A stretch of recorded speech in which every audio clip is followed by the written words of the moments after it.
نے تو الیکشن سے پہلے فیصلہ دے چکے ہیں اور اپنا فیصلہ آج بھی آپ نے سنا لیا.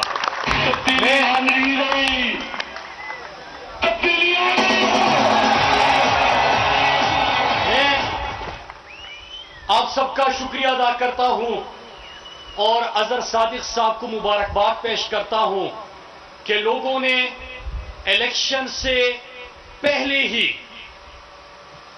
عمران خان کے حق میں، تحریک انصاف کے حق میں، اظہر صادق صاحب کے حق میں اپنا فیصلہ سنا دیا ہے. لیکن انشاءاللہ اسی عزم کو، اسی ولولے کو آپ نے الیکشن تک لے کے جانا ہے اور آپ سب نے اظہر صادق صاحب بن کے ایک ایک گھر، ایک ایک محلے میں آپ نے مہم چلانی اور بھاری اکثریت سے ریکارڈ ووٹ انشاءاللہ آپ نے دلوانا ہے. میرے دوستوں، یہاں پہ جو گفتگو ہوئی میں اسی حوالے سے بات کروں گا. ایک کشمیر کے سفیر عمران خان جو بنے آپ سب کے سامنے ہیں. ہم نے یہاں پہ وہ مناظر بھی دیکھے کہ جب راجیو گاندھی اسلام آباد آنے کا فیصلہ ہوا تو کشمیر کے ووٹ اسلام آباد سے ہٹا دیے گئے. ہم نے ان لوگوں کو بھی دیکھا کہ جو سجن جمدار کو بغیر ویزا کے مری بلاتے رہے اور جب آپ نے سوال پوچھا، ہم نے سوال پوچھا، کہا گیا کہ ذاتی تعلقات ہیں.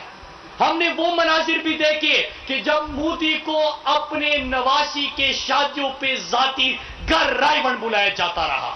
ہم نے وہ مناظر بھی دیکھے جب وہ آم کی پیٹیاں یہاں سے بیچتے تھے اور انڈیا گئے تو حریت رہنماؤں سے تو ملاقات کا ٹائم نہیں تھا، لیکن انڈین بزنس مین سجن جمدار سے ملنا اور بھارتی اداکاروں سے آپ مل سکتے تھے. لیکن جب عمران خان آیا تو عمران خان نے کہا، پہلی دفعہ کسی وزیر اعظم نے کہا، کسی لیڈر نے کہا کہ میں کشمیر کا سفیر بنوں گا. اقوام متحدہ گئے تو کشمیر کا سفیر بن کے گئے. کشمیر کے پیغام سے اقوام متحدہ کی ایوان گونجتی رہی، بات ہوتی رہی تو کشمیریوں کی ہوتی رہی، بات ہو رہی تھی تو کشمیر کے حق خود ارادیت کی ہو رہی تھی، بات ہو رہی تھی تو پاکستان کی خودداری کی ہو رہی تھی. پہلی دفعہ پاکستان کی تاریخ میں یہ مناظر دیکھے اور یہ مناظر دیکھنے کے بعد میں تو یہی کہوں گا کہ کچھ بھی نہ کہے گرچہ طلبگار بہت ہے، کچھ بھی نہ کہے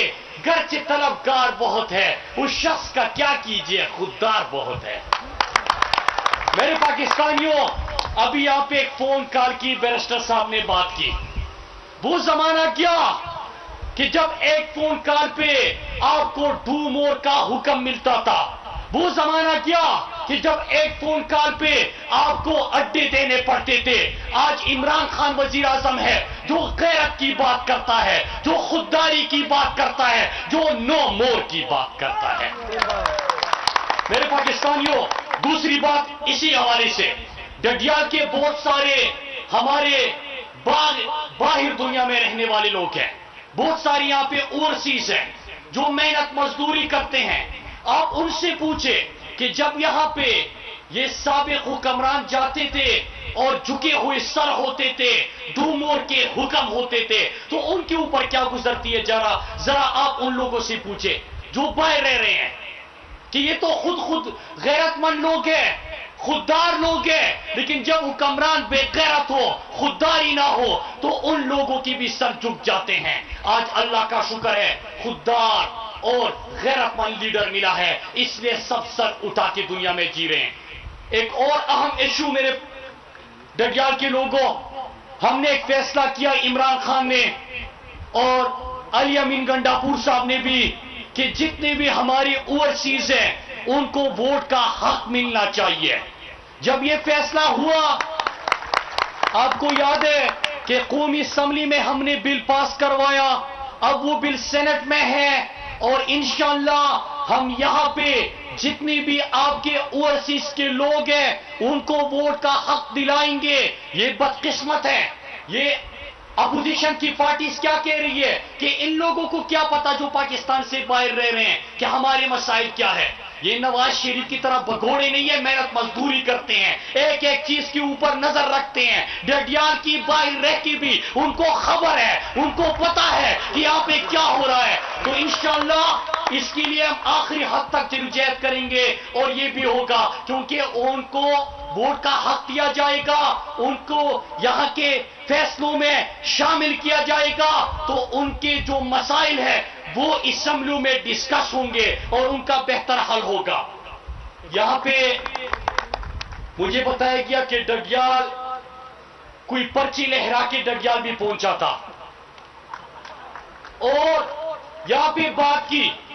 میں نے تقریر کا ایک جملہ سنا، ٹی وی بند کر دیا. کہتے کہ آزاد کشمیر کو بدلیں گے. سنیں، آزاد کشمیر کو بدلیں گے. اب یہ کون کہہ رہا تھا کہ جس نے قائد کے شہر کراچی کو کچرے کا ڈھیر بنا دیا؟ اب یہ کون کہہ رہا تھا کہ جو سندھ کے تر میں ہر سال 400-500 بچے پیاس اور بھوک سے مرتے ہیں؟ یہ وہ بندہ کہہ رہا تھا جن کی حکومت ہے سندھ میں، لیکن وزیر اعلیٰ کے حلقے میں جب دھماکہ ہوتا ہے تو مریضوں کو اٹھانے کے لیے اسٹریچر نہیں ہوتا، ان کو لے جانے کے لیے ایمبولینس نہیں ہوتا. یہ وہ بندہ کہہ رہا تھا جس نے لاڑکانہ کو ایڈ زدہ بنا دیا. یہ وہ بندہ کہہ رہا تھا جن کے دور حکومت میں کتوں کے کاٹنے کے واقعات مسلسل بڑھ رہے ہیں اور اضافہ ہو رہا ہے. تو میں ان کو بتانا چاہتا ہوں کہ ڈڈیال کو انشاءاللہ ہم بدلیں گے، لیکن 2023 میں سندھ میں تحریک انصاف کی حکومت قائم کر کے سندھ کو بھی بدلیں گے، جنہوں نے غربت میں دھکیلا، جنہوں نے سندھ کو اس تباہی تک لے کے آئے. اب یہ پرچی لہرا کے جو بات کر رہا تھا، یہ وہ ہے جو کہتے ہیں کہ کلو انڈے اور درجن آلو. میں یہ کہتا ہوں کہ ان کا آپ سے، عوام سے اتنا تعلق ہے جتنا کلو کا انڈوں سے اور درجن کا آلو سے ہے. پھر اس کے بعد وہ دوسری جماعت پہ آ رہی ہے. ایک سوال پوچھئے میرے ڈڈیال کے غیرت مند لوگوں، ضرور پوچھئے، اور آپ نے تو فیصلہ کر لیا ہے، لیکن یہ سوال ہم سب کو پوچھنے ہیں کہ 3-3 4-4 باریاں آپ کو یہاں پہ بھی ملی. آپ نے آزاد کشمیر کے لوگوں کے لیے کیا کیا؟ آپ نے یہاں کے سیاحت کے فروغ کے لیے کیا کیا؟ روڈ انفراسٹرکچر کو ٹھیک کرنے کے لیے کیا کیا؟ یہاں پہ بجلی کے مسائل حل کرنے کے لیے کتنا پوٹینشل ہے؟ پانی بہت ہے، ہائیڈرو پاور پروجیکٹس کی کیپیسٹی ہے، سستی اور ماحول دوست بجلی بن سکتی ہے. آپ نے اس کے لیے کیا کیا؟ آپ نے نوجوانوں کے لیے یہاں پہ کون سے اقدامات اٹھائے؟ پھر آ جاتے ہیں اور آ کے کیا تقریریں جاڑتے ہیں کہ ایک جو کشمیر میں وفاقی وزیر مواصلات مراد سعید عوامی اجتماع سے خطاب کر رہے تھے.